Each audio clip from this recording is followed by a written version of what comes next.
Hello लोगोफोर welcome to माय अनादार blog अन्नानै नोंथांमोना आंनि भिडिअ गोदान फैदोंब्ला आंनि भिडिअखौ अन्नानै साबस्क्राइब खालामनानै हो आरो नोंथांमोना जुदि आंनि चेनेलाव गोदान फैदोंब्ला अन्नानै लाइक शेयार खालामनानै हो लोगोसे आंनि चेनेलखौ सानफ्रोमबो सापर्ट खालाम ओके लोगोफोर आं नोंथांमोननियाव गुरै खावलायनाय थाबाय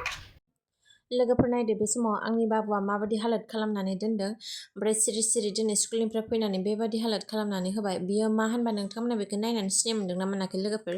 बेखौ नाय मोजाङै नाय बियो मानि थाखाय गुफुर जादों ओमफ्राय बे गुफुरा मा जाहोन बेफोरो मा नोंथांमोना आइडिया दङ ना गैया लोगोफोर कमेन्टआव खोन्थाहर बियो जाबाय बिनि हिमालया पाउडार अके लोगोफोर बियो जाबाय मोखाङाव लाग्रा ओमफ्रायहा गरम बोथोराव बायदोंमोन आरोना बे पाउडारखौ ओमफ्राय इउज खालामनाय जायासै इउज खालामनाय जायैखाय बिदिनो दोनबाय ओमफ्राय बायनायनिफ्राय खनसे ना माल'सो लादों आरोना खनसे लानानै ओमफ्राय दोननायखौ ओमफ्राय गोदानहैनो फुल बथलहैनो दङमोन ओमफ्राय दिनै माबायदि हालत खालामखो नायदो बियो सिरि सिरि आं जेब्लानोखि किचेनाव दङमोन होमबाना बियो बथलसे पाउडारखौ बेयाव गासिखौबो लखबजोब्बाय आरो लखबनानै नायदो मा खालामनानै होखो बियो ओमफ्राय ना गस्लाफोरावबो गासैयावबो माने फोनलाजोब्बाय बियो जाबाय बिनि गेलेग्रा एरिया हा लोगोफोर कार्पेटआव बियो सानफ्रोमबो बेबायदि गेलेयो जेब्लानाखि बियो स्कुलनिफ्राय फैयो होमबानाथ' आंनि खर' मेलेमा गासिबो बारग'जोबो स्कुलाव थांबा खमसे खम आङो दसेबाबो 5 मिनिटबाबो सान्ति भाबै आङो साइलेन्ट भाबै आं थानो हायो बा थानो मोनो रेस्ट मोनो ओमफ्राय स्कुलनिफ्राय फैनानै बियो नै बेबायदि गेलेयो गेलेग्राखौ बस्ता मोनसे दङ ओमफ्राय बस्ता मोनसेखौ लानानै गासिखौबो लखबजोबो आरो गेलेजोबो आरो पुतुलफोरखौ आं इखोमानासो दोनबावदों पुतुलाफोरखौ इखोमानानै दोनाबा गासिखौबो मैला खालामजोबो आरो मैला ओमफ्राय ना उपाय गैया नैबे पाउडारखौथ' नै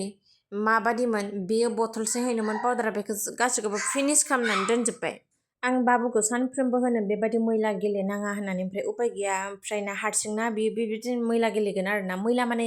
गेलेग्रा जिनिसफोरखौ लानानै गेलेगोन आरो आं सानफ्रोमबो बेखौ सुनांगौ ओमफ्राय नै पाउडारखौ आं उल्टा उल्टि खालामनानै नायदोंमोन पाउडारा थोबसेबो गैला आरोना 1 ग्रामबो गैला 1.5 ग्रामबो गैला ओरैबायदि फिनिश खालामजोब्बाय ओमफ्राय ना ओरैबायदि मैला जाजोब्बाय जेब्लानोखि पार्टिखौ आं खाथियाव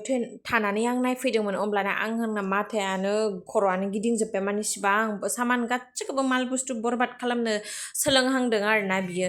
ओमफ्राय ना नै गासै प्लास्टिकआव गावनि गेलेग्राफोरखौ सोयो ओमफ्राय गासै गेलेग्राखौबो आरो गोदान गेलेग्राखौ स्कुलाव थांबानो मोनसे लाबोखायो ओमफ्राय ना मोनसे 24 घन्टाबो थाङा लोगोफोर मोनसे गेलेग्राया घन्टासनि आन्दारावनो गासिबो हामा जाजोबो आरोना होमबालाय मा बुंनो अन्नानै नोंथांमोना आंनि भिडिअखौ साबस्क्राइब खालामनानै हो अके लोगोफोर जेब्ला आङो बाबुखौ एसे रायफ्लाथिदोंमोन होमबाना खावलाया जाबायदि गोदोर बुगादोंमोन आरोना ओमफ्राय नायदो बे समाव पाउडारनि सायाव जलाबाय गावनि ड्रेसाबो गासिबो मैला जाफाजोब्बाय नै बेफोरो सुइटारमोन आरोना सेस मा बुंबावनो आरो लोगोफोर नायलाय आं हालासो सी में सर्कल कर जल्दी हाँ नानी बड़ी जाब जल्दी राइट डाउन सी कहाँ है सी सर्कल कर गुड और भी कहाँ है सी सर्कल कर जल्दी राइट डाउन कुछ भी नहीं देना लेना देना नहीं है सी कहाँ है सी बेबी ओके सी कहाँ है सी सर्कल कर ना जल्दी खाम दे सिया इसमें नहीं है इधर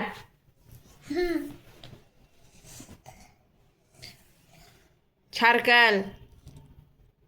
है ये तो दूसरा पार्ट है ना इसमें कहाँ है सी नीचे पार्ट है इसमें बी सर्कल है ओके हाँ, इसमें सी क्या ये क्या है राफ कर मुझो ये क्या है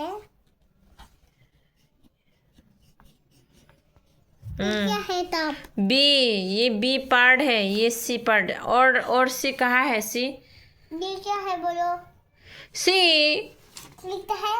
नहीं ये दूसरा पार्ट है ये बी ना ये C 1 2 3 A for apple B for ball C for cat ये सी सर्कल कर और भी सी कहाँ है ये क्या है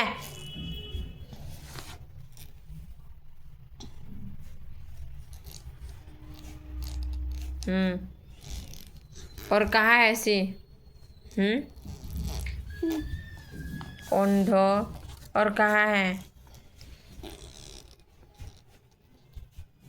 कंप्लीट.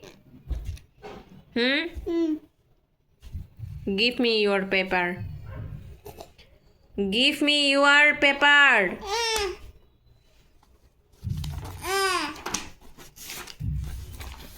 Thank you.